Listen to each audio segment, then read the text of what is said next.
We signed a cooperation agreement with Moscow lawyer Pavel Astakhov in September 2004. This agreement provided for two methods of payment for his services. Firstly, there was a fee paid in cash, and secondly, a percentage of the portrait's value if the portrait was sold. However, as I mentioned earlier, in September 2004, we were not ready to sell the portrait because we had not yet received the necessary documents from the Ministry of Culture of the French Republic.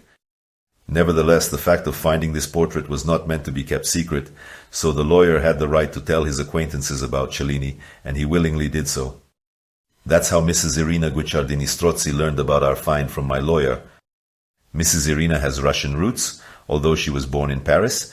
Her brother, a Frenchman named Vladimir, is a well-known and influential Freemason in France and is well known in the circle of antique dealers.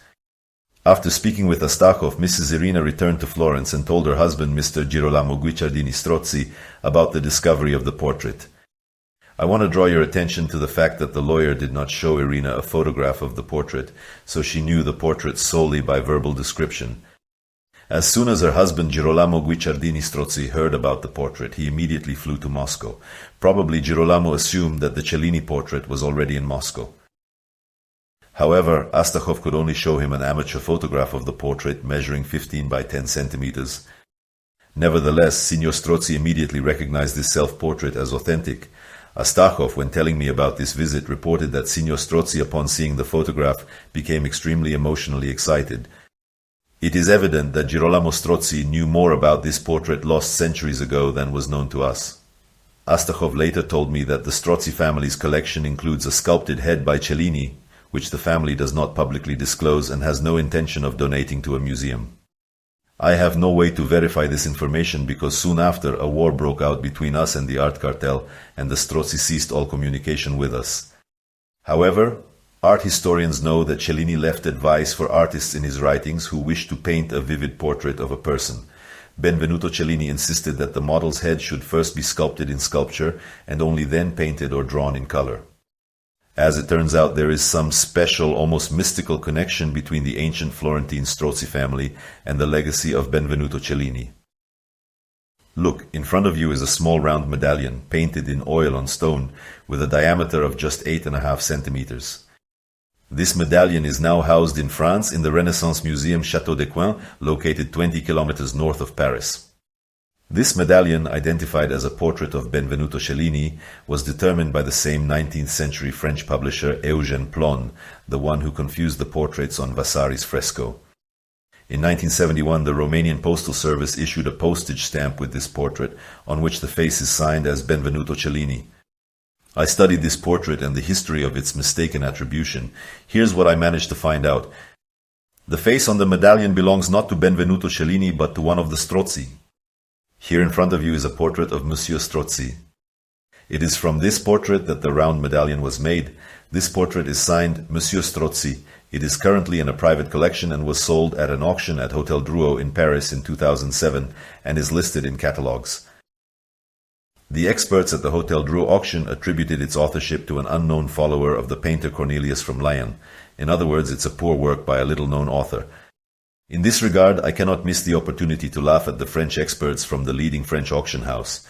The experts of the lead French auction house obviously did not know about the existence of the medallion in the collection of Château des Coins, which is literally 30 kilometers from the auction. Furthermore, I will show many times over that the qualifications of most modern experts, both in Europe and in Great Britain, are extremely low, and all they have is the image of smart and mysterious connoisseurs. Impersonating someone else is their highest and only art, and they sell this art to gullible clients in the best traditions of street charlatans and deceivers. Anyway, we see that the faces of the Strozzi and Cellini were confused in the past. When Girolamo Strozzi returned home to Florence from Moscow, he informed his friends in Italy, France, and Great Britain about the discovery of the self-portrait. It is worth noting that the Strozzi family and former Prime Minister Anthony Blair are in close friendly relations, and their children practically grew up together. Thus, information about the discovery instantly reached the Windsors in Great Britain, specifically Prince Philip, as well as the top leadership of the Order of Malta in Italy. Today, I have accurate and clear information that the Italian Ministry of Culture was not informed and knew nothing about the unfolding intrigue. Just a couple of weeks after Girolamo Strozzi's visit to Moscow, lawyer Astakhov was invited for a conversation at the Embassy of Italy in Moscow, located at Denizhny Pereulok number 5. The invitation came directly from Ambassador Gianfranco Faccobonetti. It all seemed like an invitation on behalf of Italy, but in reality it was quite different. Gianfranco Faccobonetti had two roles. He was the ambassador of Italy to Moscow, but at the same time, he was also the ambassador of the Sovereign Military Order of Malta.